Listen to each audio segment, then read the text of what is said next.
ایشان خلقا امید دارند که ساعت اجابت دعاهاست.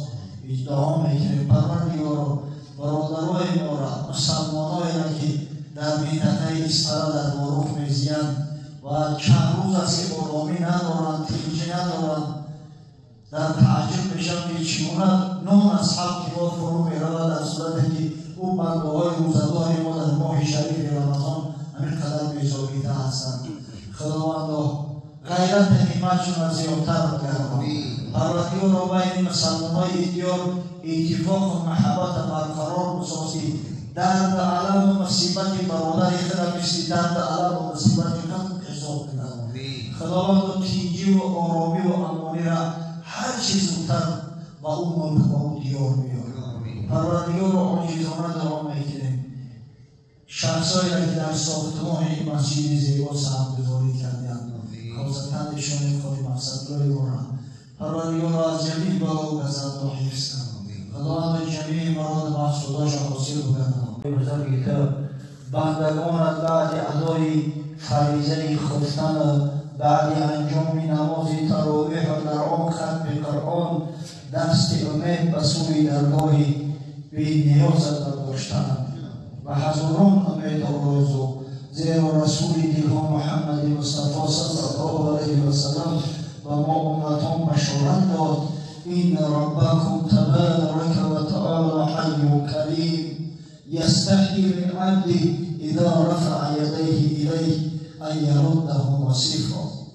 ای بندگان الله، بیشک پروردگار بزرگ شما بسیار بخشنده و مهربان است و این خدای بزرگ وقتی که بنده با امید دستی امید به سوی او دراز میکند خجالت میکشد که دستی بدر خالی و صفر برگرداند. پروردگار امید داریم، امید به رحمتی تو داریم در این ساعت که انشاءالله ساعت اجابت دعاهاست، در این ماهی بزرگ، در این روزی بزرگ، در این موضعی بزرگ. پروردگار عاجزانه دعا میکنیم اولا ارواح گذشته های ما را، اونایی را که از ما بازمانده ها امید دعا دارند رحمت مغفرت کن و در بحبوحه جنت مستقر گردان.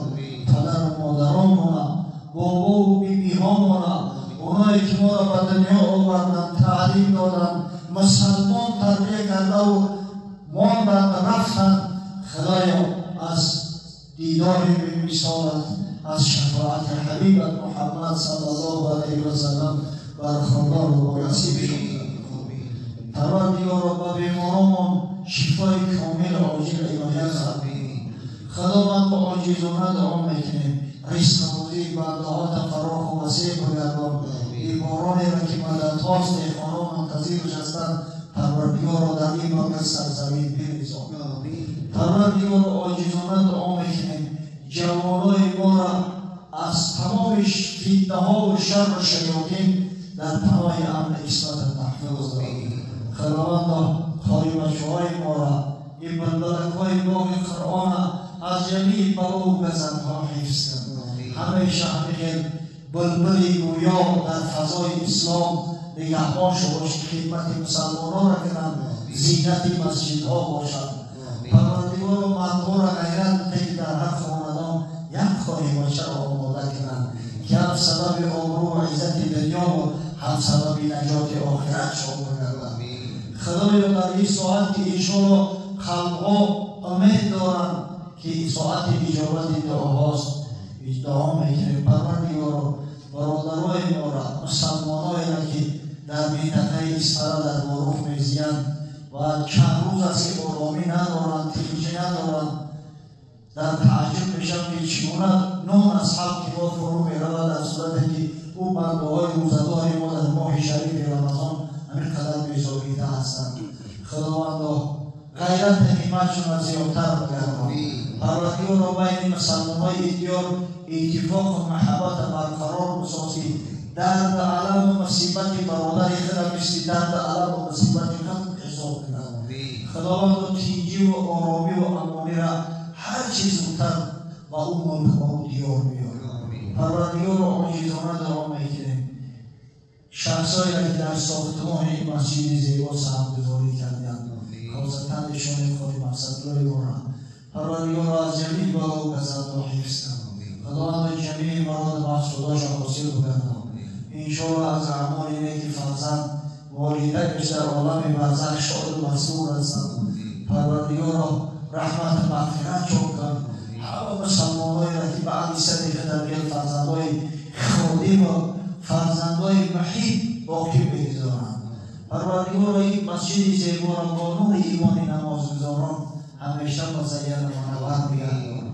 خداوند و برادرایی را که امروز در این ختم قرآن و در این شب در این مسجد شرکت دارند، پروردگار جمیع مراد مقصوداش را حاصل بگردان و این روزه ماه شریف رمضان و ختم قرآن از این شب که به شب بگذرانیم شفیع و مشفع ما در روز قیامت قرار بده. زیرا ما از زبان مبارک پیامبر صادق و مصدوق شنیده ایم که حضرت تأکید کرد الصیام و القرآن یشفعان للعبد یوم القیامه. روزه ماه شریف رمضان و ختم قرآن از این شب قبل روز قیامت در درگاه پروردگار رب العزت طلب شفاعت صاحباش را می‌کند.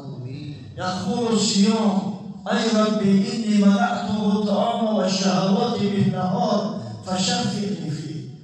اولا روزه ماه شریف رمضان ادعا می‌کند که پروردگار من همین بنده‌های تر از خوردن از آشامیدن و روزها باز داشتم، از تمام شهوات رو گرداندم. خدایا شفاعت مرا در حشر بپذیر. بعدا قرآن از این شب که کلام پروردگار و صفت الله است دعا می‌کرد است ای ربی اینی منعته النوم باللیال فشفعنی فیه. پروردگار ما به شب‌های رمضان این بنده تر از خواب باز داشتم تا نصف شب در ختم قرآن شرکت کرده است. شفاعت مرا در حقش بپذیر. و پیامبر صادق و مصدوق بشارت داد فیشفعان، البته شفاعت رمضان و شفاعت قرآن از این شب پذیرفته می‌شود. پروردگار امید به رحمت شفاعت داریم. هر مراد و مقصودی که برادرای مسلمان دارند برآورده خیر گردان. خدای مسلمان زیستن، مسلمان مردن فردا روز قیامت در حلقه مهیبان است، در حلقه مهیبان حبیب محمد صلی الله علیه و سلم محشور بشر و برای مسیح زیادان. ربنا آتنا فی الدنیا حسنه و فی الآخرة حسنه و قنا عذاب النار. آمین یا رب.